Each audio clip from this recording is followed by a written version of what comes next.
Morning प्यारे बच्चों, कैसे हो? अच्छे हो? वेरी गुड, मैं भी बहुत अच्छी हूँ। अच्छा, कल आप सबने बुक मार्क बनाया था? हाँ, बहुत सारे बच्चों ने मुझे फोटो भेजा था बुक मार्क का और सबका बहुत सुंदर था। और कुछ बच्चों ने तो इतना अच्छा बनाया था जितना अच्छा मैम का भी नहीं था। बनाया था ना? चलिए, आज मैं आपको हिंदी की कहानी सुनाऊंगी। आज का डेट है 24 सितंबर 2020 और आज दिन क्या है? गुरुवार। ठीक है। और हमारी हिंदी की कहानी का शीर्षक है कबूतर और चींटी। कबूतर कौन होता है? एक पक्षी जो आसमान में उड़ता है। और चींटी कैसी होती है? छोटी सी होती है ना।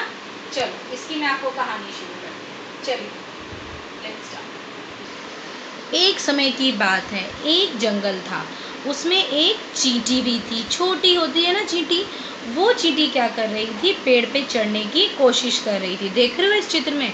चींटी पेड़ पे चढ़ने की कोशिश कर रही है और चढ़ते चढ़ते क्या होता है? एकदम से वो पानी के अंदर गिर जाती है। अब उसको तैरना तो नहीं आता, अब वो डूबने लगती है।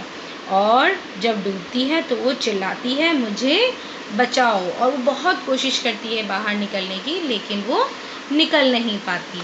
उसके बाद क्या होता है? वहीं पर उसका एक दोस्त कबूतर बैठा होता है।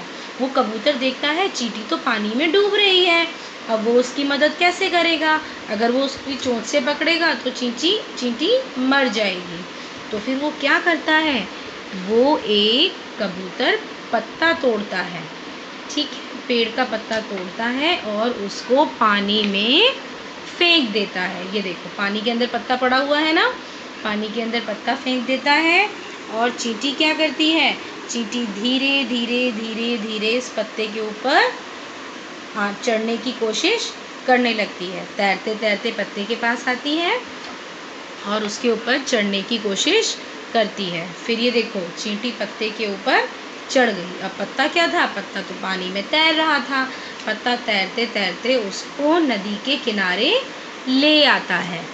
ये देखो, अब चींटी पत्ते के ऊपर बैठी हुई है और ये इसके ऊपर तैरते तैरते नदी के किनारे आ गई है और इसकी जान भी बच गई है। अब इसकी जान बच गई तो इसने क्या किया? इसने कबूतर को थैंक यू बोला।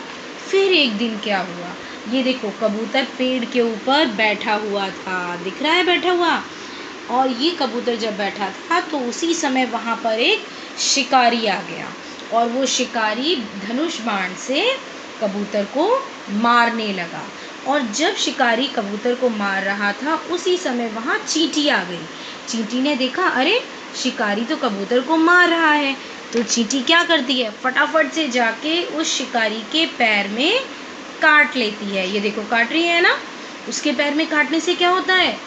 वो बहुत तेज चिल्लाता है और जब चिल्लाता है तो उसका धनुष बाण गिर जाता है। उसका धनुष बाण भी गिर जाता है और वो दर्द से चिल्लाने लगता है। जब वो चिल्लाता है तो उसकी आवाज़ कबूतर के कानों तक पहुंच जाती है। कबूतर भी फिर एकदम से समझ जाता है कि कोई शिकारी आया था जो उसका शिकार कर रहा था और कबूतर अपनी जगह से उड़ जाता है और उसकी जान बच जाती है। शिकारी इस कबूतर का शिकार नहीं कर पाता। फिर एक दिन वही कबूतर और चींटी दोबारा मिलते हैं और यह कबूतर इस चींटी को धन्यवाद बोलता है। चींटी कहती है, तुमने भी तो मेरी मदद की थी, इसीलिए मैंने भी तुम्हारी मदद की थी। ठीक है। तो इस कहानी से हमें क्या सीखने को मिला? इससे हमें ये सीखने को मिलता है कि जो हमारी मदद करते हैं वही हमारे सच्चे दोस्त होते हैं। हमें एक दूसरे की मदद हमेशा करनी चाहिए। ओके, चलिए, आपको क्या करना है? इन चित्रों को दोबारा देखना है, कहानी को रिवाइज करना है, अपने मम्मी पापा को सुनाना है और सुनाने के बाद आप एक काम करना, बहुत छोटा सा एक वीडियो बनाना और ये कहानी मुझे दोबारा से सुनाना। ये तो हिंदी में है ना, सबको आती होगी सुनानी, बहुत आराम से सुना दोगे। ठीक है। तो ये कहानी सुनाकर इसका छोटा सा वीडियो बनाकर मुझे ज़रूर भेजना। ठीक है। सभी बच्चे अपना ध्यान रखेंगे। Good bye.